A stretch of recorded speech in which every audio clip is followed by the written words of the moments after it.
Therapists of Reddit, what was your biggest "I know I'm not supposed to judge you but holy crap" moment? I work in mental health and have worked in acute and crisis settings for the majority of my career. The most notable event I experienced was when a young person had presented with significant ongoing suicidal ideation who was dealing with a lot of crap. I spent a lot of time with them, mostly de-escalation and working out what the plan should be moving forward. One of their parents came in a little while later and I had the opportunity to speak to them about where their child was and what had been going on, with their consent of course.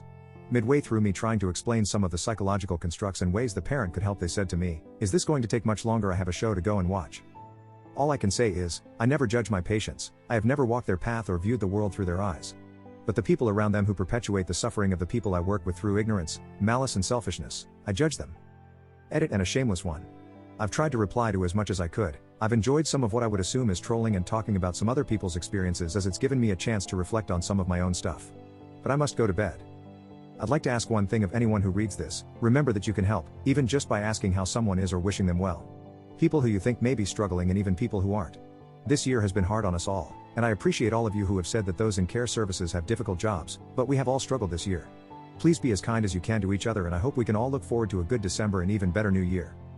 Edit 2. My use of the word judge needs some clarification. I do judge in some ways. It's hard not to with what I see, who I work with and the situations they experience or have experienced. What I mean by not judging is that I do not allow my judgments to distort what I am seeing or how I am working, which will normally be to the benefit of the patient and those around them, trying to help them achieve their goals and meet their needs. Final edit.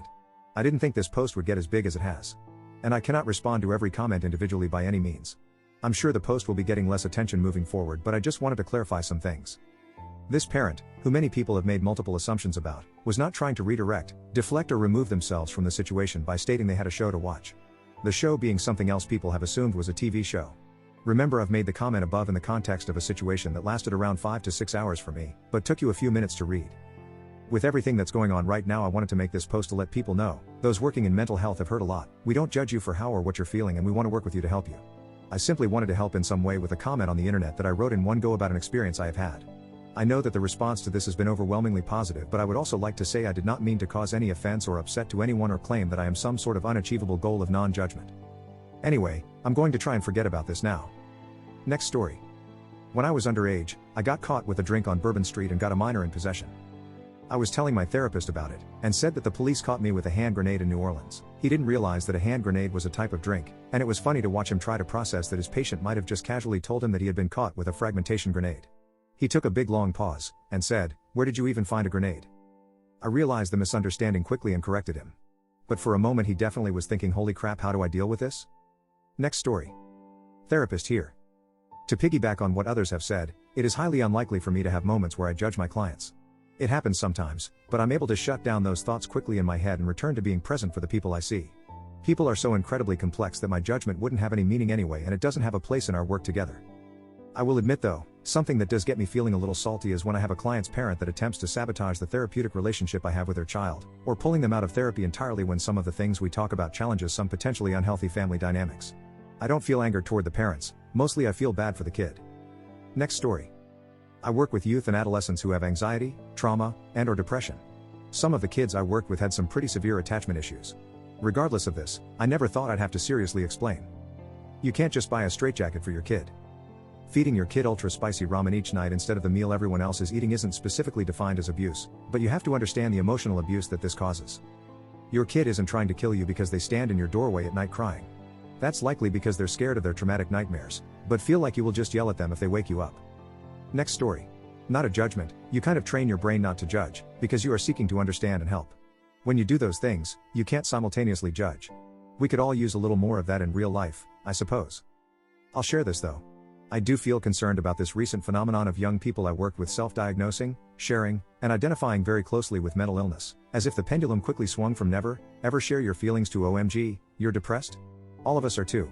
Life's challenges can be tough and they don't need a scientific sounding label to be valid and real. You are not your diagnosis. We can find validation and support in healthier ways. Next story. Here's my most recent one. As the pandemic worsened here in the US and more lockdowns are on their way, one of my most extroverted clients and I brainstormed ways to meet her social needs while remaining safe. The following week she canceled her session and told me that she's positive for COVID after attending an orgy, which definitely wasn't one of our ideas. I let out the deepest, most defeated sigh after I hung up the phone. Next story. Clinical psychologist working primarily in forensics here. This means my clients are usually involved in legal proceedings, family court, juvenile court, criminal court, etc. My job is usually to evaluate or provide treatment. I'm not there to judge, that's the judge's job, but of course I have my thoughts.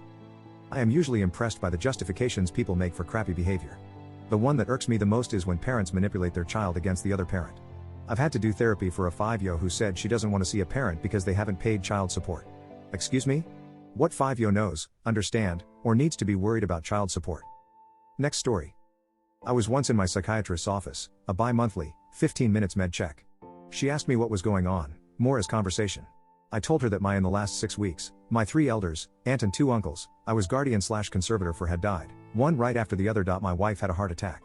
My daughter attempted suicide. And my mom broke her hip and had laid on her floor for a week before being found. She drank and ate from the dog's bowls. I got that call within 10 minutes of setting up the last funeral. She stopped the meeting, got on the phone with a therapist in the office next to her and had her postpone her next meeting to speak with me. I was so effed up, I had no idea. I think she saved my life. Next story. Can I answer from the other side? I had something close to a mental breakdown after a painful breakup. Started seeing a therapist. It was going more or less well.